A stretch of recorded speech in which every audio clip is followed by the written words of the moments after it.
Welcome to the EVS class. Hope you all are fit and fine at your place.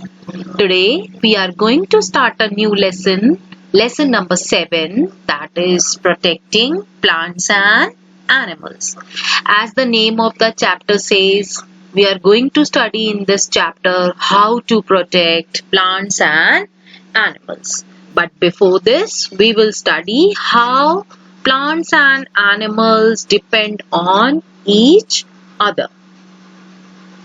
So, just to check this or just to know about this, we have to ask some questions like, from where do we get food? From where do we get paper? From where do we get wood? From where do we get fresh air or oxygen? From where do we get shade when the day is outside sunny? So for all these questions, the answer is from plants. Same way, from where do we get milk? From where do we get meat, egg, honey, etc.? The answer for these questions is animals. So, plants depend on animals and animals depend on plants. Animals help in plowing the field, pulling the carts. Animals help in seed dispersal, pollination. All these are the statements which show that plants and animals are dependent on each other. So, let us start studying this topic.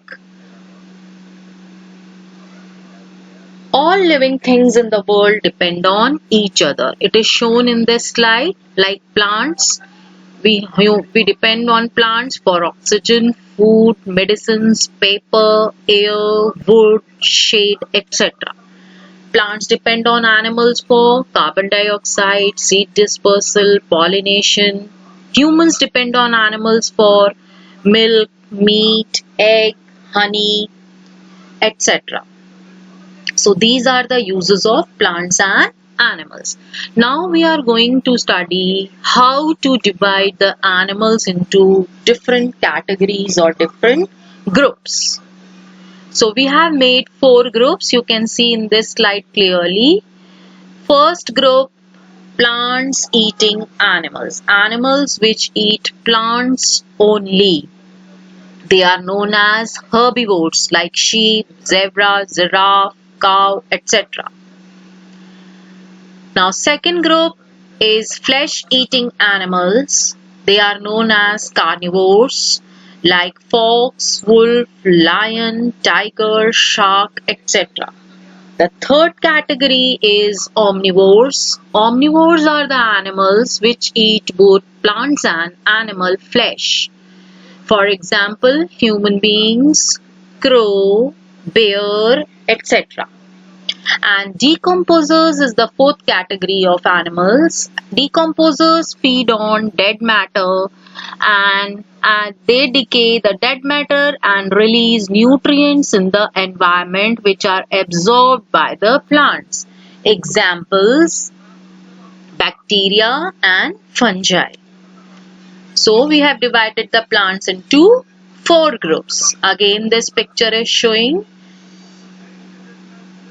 omnivores, carnivores and herbivores with different examples and definitions. What are decomposers? Again, we are going to study because it is a new term for you. Decomposers are organisms that break down dead or decaying organisms, and in doing so, they carry out the natural process of decomposition. Decomposition means breaking down into simpler particles so that they are mixed in the soil and it is absorbed in the soil. Examples are fungi, bacteria, worms, etc. Now these are the spellwell words of lesson This lesson, plowing, One Mahotsav, Chipko, carbon dioxide, biotic, herbivore, carnivore, omnivore, sanctuaries, abiotic, consumers, extinction, poaching, manure, organism, decomposer, biological, tertiary, biotic, sustainable, components, and degradation. These are the spellwell words you have to write in the notebook and learn the spellings. This is all about for today's topic, classification of animals and interdependence of plants and animals, children. And next video we will study what is food chain. Okay, thank you, children. Bye bye. Stay home, stay safe, save plants and animals. Thank you.